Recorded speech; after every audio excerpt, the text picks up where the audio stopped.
The antique shop's security cameras lit up my phone screen at exactly 11:42 p.m. Through the grainy night vision feed, I watched my stepfather Robert enter through the back door, carrying what looked suspiciously like a gas canister.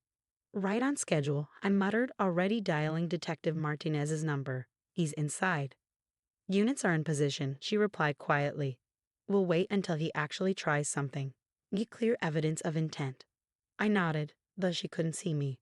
For 3 months, we've been building a case against Robert's systematic attempt to destroy my mother's livelihood. Tonight was just the final act in his elaborate plan. My name is Kate Chen, and at 33, I was watching my stepfather try to burn down the antique shop my mother had spent 20 years building. What he didn't know was that everything, from his entry to his earlier sabotage attempts, was being recorded and documented.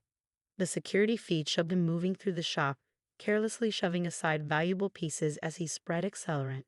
My mother's prized Tiffany lamp crashed to the floor, and I winced despite knowing we'd already replaced it with a replica.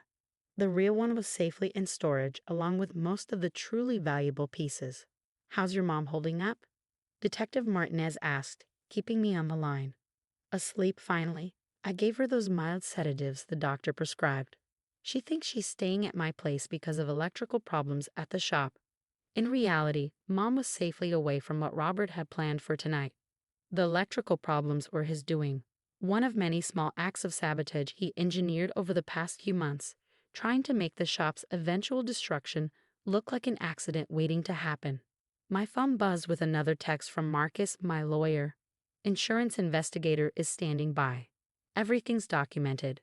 I thought back to 6 months ago when I first noticed something was wrong. The shop, Chen Family Antiques, had been successful for decades. Then Robert married my mother, and suddenly everything started going wrong. First, it was small things, inventory records getting mixed up, supplier orders going missing, items being misplaced. Then larger problems started, negative online reviews from obviously fake accounts, mysterious cancellations from regular clients, rumors about counterfeit pieces. Mom was devastated, but Robert was always there to help. He convinced her to add him to the business insurance policy, suggested increasing the coverage, kept talking about how some businesses were worth more closed than open. But he'd made one crucial mistake. He never bothered to check who actually owned the building that housed Chen Family Antiques. The property had been in my father's family for generations, and when he died 15 years ago, he left it to me, not my mother. I kept that information quiet, letting the building be managed through an LLC. Even Mom thought she was still renting from the original family trust. It had seemed simpler that way, until Robert entered our lives. On my phone screen, Robert was finishing his preparations. I watched him check his phone, probably confirming Mom was really at my place, before pulling out a lighter. He's about to do it, I told Detective Martinez. He's got a lighter. Wait for it, she replied tensely. We need to be sure. Robert struck the lighter, the small flame visible on the camera feed. He bent down, moving it toward the trail of accelerant he'd laid. Now, Detective Martinez barked into her radio.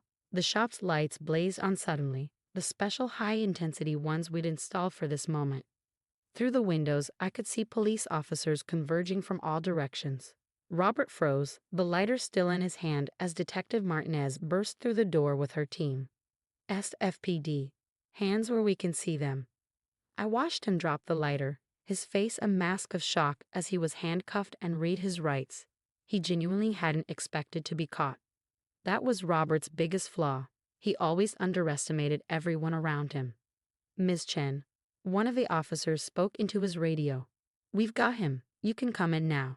I drove the short distance from my surveillance position to the shop. By the time I arrived, Robert was sitting in the back of a police car, looking shell-shocked.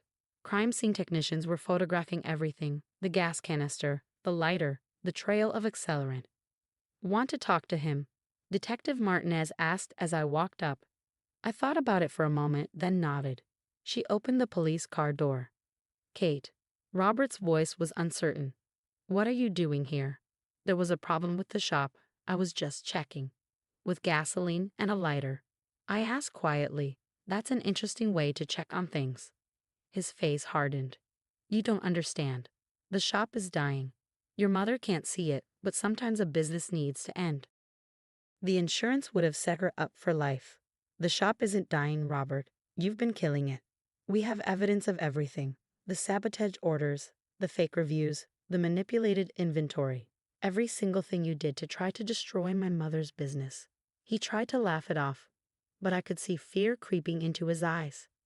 That's ridiculous. You can't prove any of that. Actually, we can. Those new security cameras Mom had installed last month, I put them in. They've recorded everything, including your little conversations about how accidents happen and sometimes a fire is a blessing. His face went pale. The cameras, that was you. The cameras, the backup inventory records, the real antiques being moved to safe storage, all me. Did you really think I'd just stand by and watch you destroy everything my mother built? Your mother, he spat, his mask finally slipping, is a fool who can't see that her precious shop is obsolete. I was trying to help her. By committing insurance fraud, by planning to burn down a building full of irreplaceable antiques. I leaned closer. A building, by the way, that I own. That stopped him cold. What? Oh, didn't you know? The building has been in my family for generations. That LLC you think owns it, that's me. So you weren't just attempting insurance fraud. You were trying to burn down my property.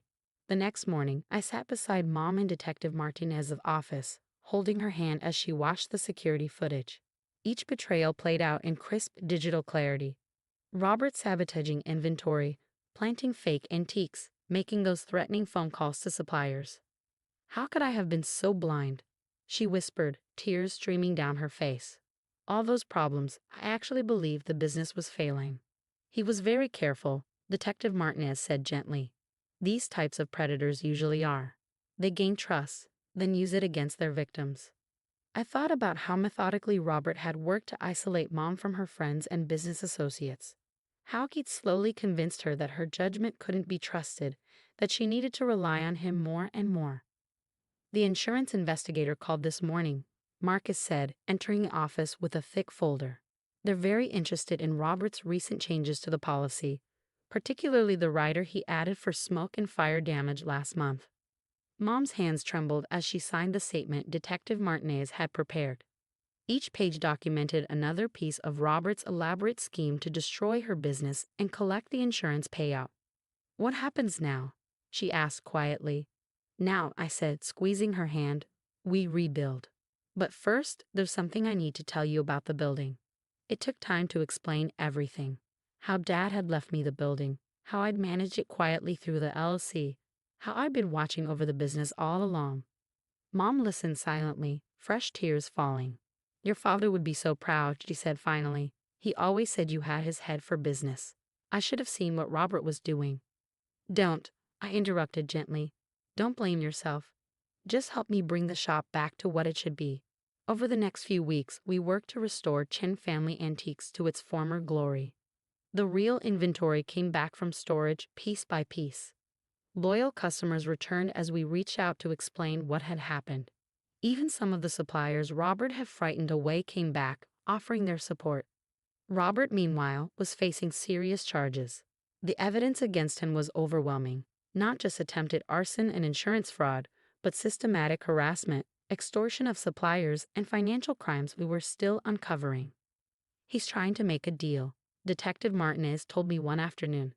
Claims he can provide information about other insurance scams he's been involved with. I wasn't surprised. Research had revealed that Robert had a pattern of marrying successful business owners, then orchestrating accidents for insurance payouts. He'd just never been caught before. 1 month after Robert's arrest, Mom and I stood in the newly reorganized shop. The Tiffany lamp was back in its rightful place, along with all the other pieces he tried to destroy. I've been thinking, Mom said, adjusting a Victorian vase. Maybe it's time for some changes. Real ones, not the kind Robert tried to force. What kind of changes? You have your father's business sense and my eye for antiques. Perhaps it's time for you to take a more active role in the shop. I smiled, thinking about the plans I'd already drawn up. Ideas for expanding the business, modernizing our inventory system, maybe even opening a second location. I'd like that, I said. Partners? Mom hugged me tightly. Partners. The bell above the door chimed as Sarah, our first customer of the day, walked in. She'd been one of our most loyal clients before Robert scared her away with his fake accusations about counterfeit merchandise. "The shop looks wonderful," she said, looking around appreciatively. "I heard about what happened. That man, I can't believe he tried to destroy all this history." "But he didn't succeed," Mom replied, her voice stronger than I'd heard it in months. "Sometimes the things that try to break us just make us stronger." 6 months later, Chen Family Antiques was thriving. Our reputation for authenticity and expertise had only grown stronger after the scandal. People appreciated how we fought to protect not just the business, but the history and stories each piece represented. Robert pleaded guilty to multiple charges in exchange for a reduced sentence. His cooperation led to the discovery of 3 other insurance fraud schemes he'd run with previous wives. They all reached out to thank us for stopping him before he could destroy more lives. Mom slowly healed from the betrayal. She started dating again, but this time she was more cautious, more aware of red flags. She learned that trust had to be earned, not freely given.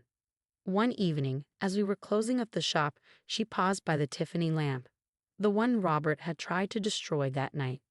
"You know what's ironic?" she said, running her fingers along its delicate glass.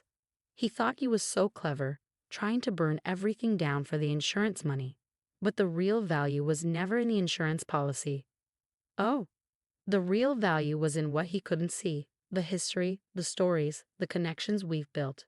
And most importantly," she smiled at me, "the family protecting it all." I hugged her, breathing in her familiar perfume. "Dad would be proud of us both." "Yes," she agreed. "He always said our greatest strength was in knowing our true worth." Robert never understood that. The shop bell chimed again. A last-minute customer. As Mom went to help them, I watched her move confidently through the space she created, surrounded by the pieces she'd lovingly curated over decades. Robert had tried to destroy all this, thinking only of its insurance value. He'd never understood that some things are worth more than money: family, legacy, trust. He tried to burn it all down, but instead, he'd only made us stronger. The security cameras still ran, their red lights blinking quietly in the corners. We didn't really need them anymore, but they remained as a reminder, both of what we'd almost lost and how we'd fought to save it. Sometimes in the evening light, when the sun hits the Tiffany lamp just right, I think about how close we came to losing everything. But then I remember what Dad always said: the strongest steel is forged in fire. We've been tested by fire, quite literally, and emerged stronger. The shop wasn't just a business anymore. It was a testament to resilience, to the power of family protecting its own. And somewhere in a prison cell, Robert was learning a hard lesson about underestimating the women he tried to destroy. Some legacies can't be burned away. Some bonds are fireproof.